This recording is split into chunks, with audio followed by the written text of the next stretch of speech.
ప్రస్తుతం మనతో పాటు ప్రముఖ ఆధ్యాత్మికవేత్త మంత్రతంత్ర జ్యోతిషులు ఐకాన్ ఆస్ట్రాలజర్ సురేష్ బాబు గారు ఉన్నారు. గురువు గారితో మాట్లాడదాం. నమస్కారం గురుగారు. జై శ్రీమన్నారాయణ. గురుగారు, సింహరాశి వాళ్ళకి సంబంధించి మరి జూన్ నుంచి డిసెంబర్ వరకు ఏ విధంగా ఉండబోతుంది? మొదటి భాగం చాలా త్వరగా అయిపోయింది. మరి సెకండ్ హాఫ్ 2026లో వీళ్ళకి ఎలాంటి అదృష్టాన్ని తీసుకురాబోతుంది? ఏ విషయాల్లో వీళ్ళు ఎక్కువగా జాగ్రత్త పాటించాలంటారు? ఖచ్చితంగా సింహరాశి ద్వాదశ రాశిలో ఉండేటటువంటిది సింహరాశి. ఈ సింహరాశి వారికి ఈ జూన్ మాసం 2026 సంవత్సరం నుంచి కూడా డిసెంబర్ 31 వరకు కూడా ఈ 2026 సంవత్సరంలో సెకండ్ అధ్యాయం ఏదైతే ఉందో రెండో అధ్యాయం అంటారు. ఈ రెండో అధ్యాయానికి ఎలా ఉండబోతుంది? అందరిలోనూ చికాకులు, ఆందోళన, టెన్షను ఇవన్నీ కనపడుతోంది. ఎందుకంటే శని భగవాన్ యొక్క అశుభ దృష్టి వల్ల కనపడుతూనే ఉన్నాయి.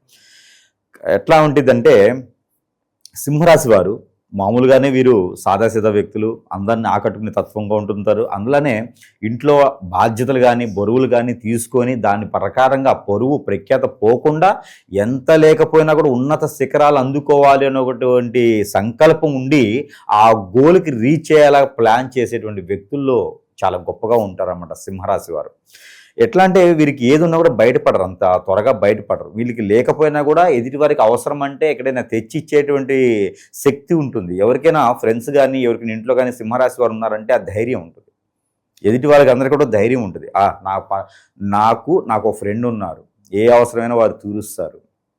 ఇంట్లో మా బాబు ఉన్నాడు, మా పాప ఉంది, ఎంతటి అవసరమైనా సరే చిటికలో కనీసం ధైర్యాన్ని ఇస్తుంది అనేటువంటి వ్యక్తుల్లో చాలా తక్కువ మంది ఉంటారండి. దాంట్లో సింహరాశి వాళ్ళు ఎక్కువ. రెండో వాళ్ళు వృషభ రాశి వారు ఉంటారు, చాలా తక్కువ మంది ఉంటారు. కానీ సింహరాశి వాళ్ళు చాలా గొప్పగా ఉంటారు.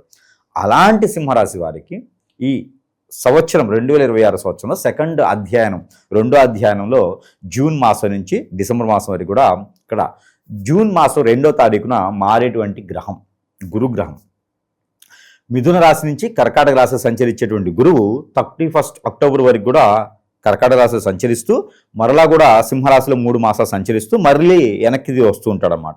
అతను కూర్చోడానికి టైం పడుతుంది.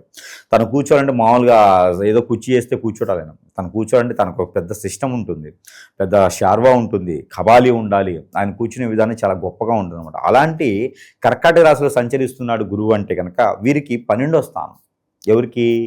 ఈ సింహరాశి వారికి 12వ స్థానం. అటు నుంచి చూసుకున్నప్పుడైతే స్వస్థానం నుంచి ఉంటుంది, ఇక్కడి నుంచి చూసుకున్నప్పుడు ఏంటంటే 12వ స్థానం. 12వ స్థానంలో గురువు అంటే మూలికి తాటిగా పడుతుంట చూసారా.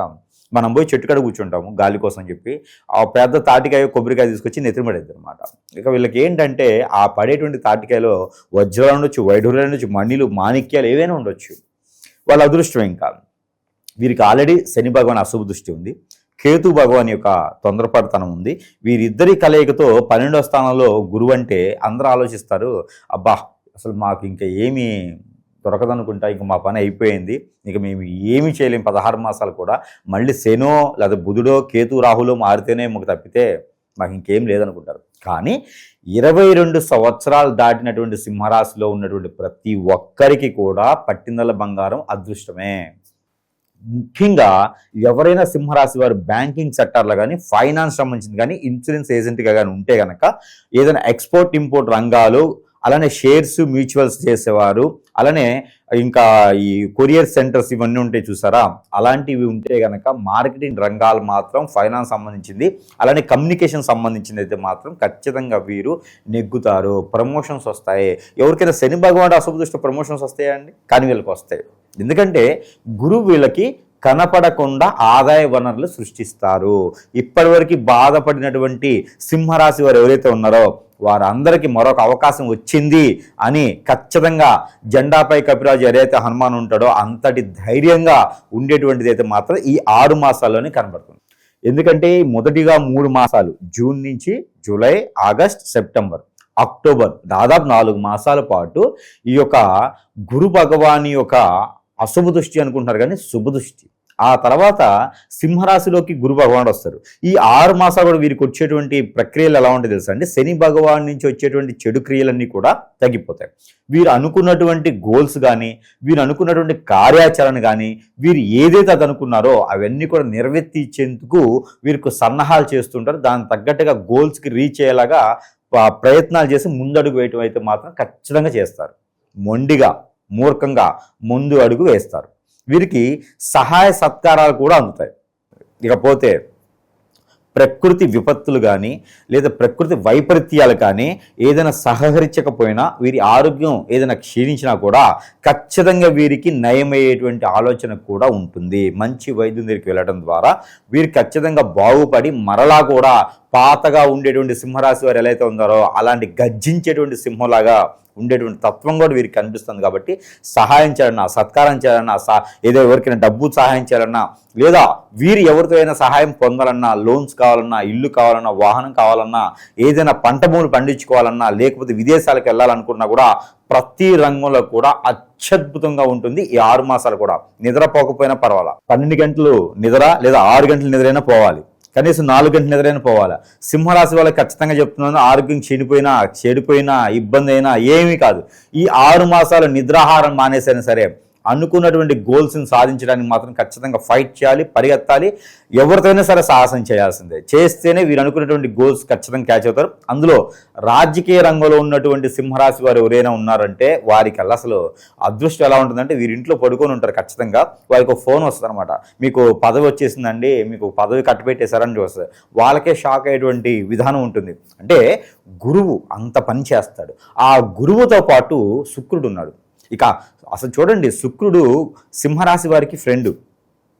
అలాంటి శుక్రుడు 12వ స్థానం రావడం, 12వ స్థానం నుంచి స్వస్థానానికి రావడం ఈ అదృష్టం మామూలు కదండి. ఇద్దరు కలిపేసి ఒకే స్థానంలో ఉండి 12వ స్థానంలో ఉన్నారంటే సింహరాశి వారికి మాత్రం ఖచ్చితంగా కుళ్ళుకోవచ్చండి. ఎవరైనా చూస్తే అసలు ఏంది వీళ్ళ ఆ సంపద ఏంటి, అసలు వీళ్ళ ఆలోచన ఏంటి, వీరిని ఇంత గ్రోత్ వెళ్ళిపోవడం ఏంటి, అప్పులు పోతాయి, అప్పులు బాగా తీరుతుంది, రుణం బాధ తీరుతుంది, అన్నీ సకాలంగా పూర్తవుతూ ఉంటాయి. ఎవరైనా దూరమైనటువంటి వ్యక్తులు కూడా దగ్గర అవుతూ ఉంటారు. ఏదైనా లవ్ చేసి వదిలేసినా కూడా దగ్గర అవుతూ ఉంటారు. పెళ్ళైన తర్వాత అయితే కాదు, పెళ్లి కాలేదు వారి కోసం ఎదురు చూస్తున్నారంటే మాత్రం ఖచ్చితంగా దగ్గర అవుతారు. పెళ్ళయి భార్యాభర్తలు దూరం అయితే కూడా ఈ సింహరాశి వారు ఎవరైతే ఉన్నారో వారు వెళ్ళి మాట్లాడితే ఖచ్చితంగా వారు మళ్ళీ తిరిగి వచ్చేటువంటి ఆలోచన ఉంటుంది. విడాకులు ఇచ్చినా సరే, పిల్లలు పుట్టలేని వారు ఎవరైనా ఉంటే సరే ప్రయత్నం చేస్తే, పెళ్ళి అయిన తర్వాత ప్రయత్నం చేస్తే పిల్లలు పుట్టేదానికి కూడా అవకాశాలు ఉన్నాయి. ఇంత సానుకూల పడేటువంటి వాతావరణం ఈ 6 నెలల్లో, అంటే ముందు 6 నెలలు కష్టపడ్డారులేండి. ముందు 6 నెలలు అన్ని రకాలుగా పైనటువంటి అధికారుల చేత బాగా మందలింపు రావటము, అందరికో కామెంట్లు చేయటము, రూమర్స్ రావటము, అసలు జాబ్ ఉంటుందా ఊడుతుందా అనేటువంటి పరిస్థితి నుంచి ప్రమోషన్ రావటం అంటే మామూలు విషయం కాదు కదండి. ఖచ్చితంగా చూడండి, వీళ్ళు రాసి పెట్టుకోవచ్చు, ప్రమోషన్ ఖచ్చితంగా వచ్చేది జాబ్ చేసే వాళ్ళకి. ప్రమోషన్ వస్తుంది, ఇంక్రిమెంట్స్ వస్తుంది, లేకపోతే స్థల మార్పిడి వస్తుంది, కొత్త జాబ్లో వచ్చేసి దాంట్లో దీనికన్నా ఎక్కువ వచ్చే అవకాశాలు ఉన్నాయి. సింహరాశి వారు ఖచ్చితంగా నిద్రపోకుండా వీరు ఉదయాన్నే 4ంటికి కాదు బ్రాహ్మీ ముహూర్తంలో లేసేసి అర్ధరాత్రి 2 వరకు కూడా మేలుకొనవచ్చు. వీరు చేసేటువంటి ప్రతి క్రియలో కూడా, ప్రతి సాహసంలో కూడా, వీరు చేసే ప్రతి ప్రయత్నం కూడా సఫలీకృతమవుతుంది. కానీ చెడు కోసం చేయొద్దు, మంచి కోసం మాత్రమే చేయాలి. కాకపోతే వీరికి ఒకటండి, మనం ఎన్ని చేసినా సరే దేవుని అనుగ్రహం అనేది ఖచ్చితంగా ఒకటి కావాలి. ఆ దేవుని అనుగ్రహంతో పాటు మనము ఎన్నో రకాలైనటువంటి చేస్తుంటే సింహరాశి వారి పైన నరదిష్టి, నరకోశ, శత్రుభయం, శత్రుపీడ ఇవన్నీ చాలా ఉంటుంటాయండి. ఎందుకంటే సింహరాశి వారు కదా, ఈ సింహరాశి వారి పైన ఏడ్చే వాళ్ళకి సైతం ఎక్కువ ఉంటారు. వీరు అట్రాక్ట్ చేసే గుణం, వీరికి మోసం చేసే తత్వం ఉండదు, అబద్ధం ఆడేటువంటి పద్ధతి ఉండదు. ఎవరికైనా సరే వస్తే శత్రువునైనా సరే కూర్చోబెట్టేసి వారికి మజ్జిగో మంచినీళ్ళు ఇచ్చేసి, లేకపోతే ఆ సమయాన్ని తగ్గట్టు బీరో ఆ మందో ఇచ్చేసి కూర్చోబెట్టేసి వారిని ఏం కావాలని అడిగి సహాయం చేసే గుణం వారికి ఉంటుంది. కాబట్టి అంత మంచి వారికి ఏముంటుందయ్యా అంటే ఖచ్చితంగా వారి మీద చెడు క్రియలు ఎదగకూడదని చెప్పేసి బంధుమిత్రుల్లో నుంచే ఆ శత్రువుని కొనుక్కొని మరి వారి మీద క్రియలు చేసి ఉంటారన్నమాట. అవన్నీ కూడా పటాపంచలైపోవాలి. అప్పుడే వీరు అనుకున్నటువంటి గోల్కి రీచ్ అవుతూ ఉంటారు. కానీ ఈ 6 మాసాలు మాత్రము వారు ఏదన్నా మంచి గురువు దొరికినా దొరకపోయినా సరే, గురువు 12వ స్థానంలోకి రాగానే, ఏది జూన్ 2వ తారీఖు నుంచి 12వ స్థానం రాగానే వీరికి మంచి అవడం మొదలవుతుంది. కాబట్టి వీరు ఏం చేసే పని లేదు. అలాంటివి ఏమైనా ఉన్నాయంటే మంచి గురువు ఏదైనా దొరికితే సమీప దూరంలో ఉంటే కనుక ఖచ్చితంగా కలవచ్చు. ఇక మనలాంటి వాళ్ళం అయితే కనుక చాలా తక్కువ మంది ఉంటారు. ఎందుకంటే మంచి చేసే గురువులు అయితే లేరు నాకు తెలిసి. ఆ డబ్బులు తీసుకోనో లేకపోతే మోసం చేసో లేకపోతే ఇంకేదో ఉంటుంది, కానీ మంచి చేద్దామనే ఆలోచన చాలా తక్కువ మందికి ఉంటుంది. అయితే దీంతో పాటు ఏంటంటే దేవుని అనుగ్రహం కావాలి. దేవుని అనుగ్రహం కన్నా ముందు వీరికి ఏంటంటే కనుక ఇలాగ ఏమైనా అయితే కనుక మన దగ్గర ఎన్నో రకాల వస్తువులు ఉంటాయి, మంత్రోచ్చారణ చేసినటువంటి వస్తువులు ఉంటాయి. మనకన్నా గుర్తున్నవేమో కానీ మన ప్రేక్షకులకైతే మన దగ్గర ఏముంటాయో తెలుసు. ఈ వస్తువు తీసుకోవడం వలన మనకి మంచి జరుగుతుంది అనేటువంటి విధానం అయితే ఉంటుంది. ప్రతి ఒక్కరికి కూడా ఏంటంటే కనుక ప్రతి ఒక్కరు గురువు దగ్గరికి రావాలి. అని సహకరించాలి, అలానే వారికి ఓపిక ఉండాలి, అలానే దూరము దగ్గర ఉంటుంది. కానీ మన వస్తువు ఎంత దూరమైనా సరే వారి చెంతకి చేర్చేటువంటి సదవకాశాలు మన దగ్గర లభ్యపడుతున్నాయి.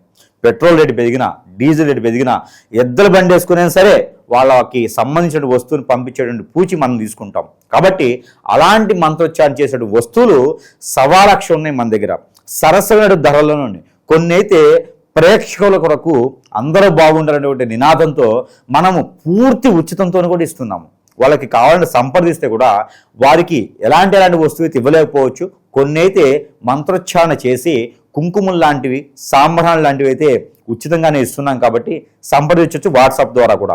అలానే దేవుని అనుగ్రహం కావాలి. ఈ దేవుని అనుగ్రహం ఏంటి అంటే కనుక, గురువు ఇట్టే 2వ తారీఖు మారగానే వీరు ఏదైనా సరే వచ్చేటువంటి గురువారం 2వ తారీఖు తర్వాత, జూన్ 2వ తారీఖు తర్వాత వచ్చేటువంటి గురువారం ఏదైతుందో ఇది ఎన్ని వారాలనే చేసుకోవచ్చు. అతీతం ఇక ఇన్ని వారాలే అని అయితే ఏం లేదు. ఎన్ని అయితే చేయాలనుకుంటారో అన్ని వారాలు.